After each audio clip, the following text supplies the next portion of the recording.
My name is Taylor Boydston, and about 3 years ago my sister was diagnosed with type 1 diabetes, which is also known as juvenile diabetes. And basically type 1 diabetes is a condition in which your pancreas creates little to no insulin. So growing up, like most kids were, my sister and I were really afraid of needles.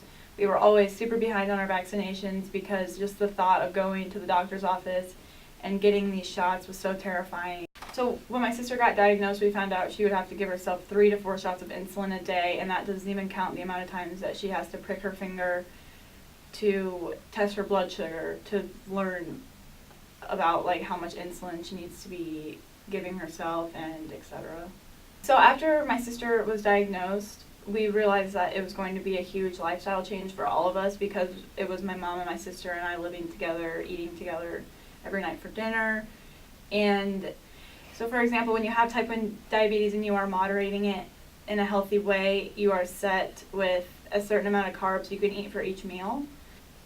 It was just different, but it overall helped us, come closer together in a way because it wasn't just my sister going through it, it was my mom and I as well. We wanted to support my sister and help her as much as we could.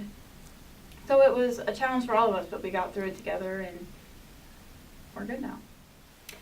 So when I turned 16, I was able to donate blood, and I was able to get over my fear of needles just thinking about how my sister has to give herself shots every day and how she had no choice to do it. By the time I graduated my senior year, I had donated a gallon of blood. I was enrolled in a program. Actually, the day I donated when I was 16, my first time, I enrolled in a program called the Gallon Grad program, where you are on track to donate a gallon before the time you graduate. So when I hit the gallon of blood, my sister was there, and I was just overwhelmed because a gallon of blood is a lot, and it goes to people in need.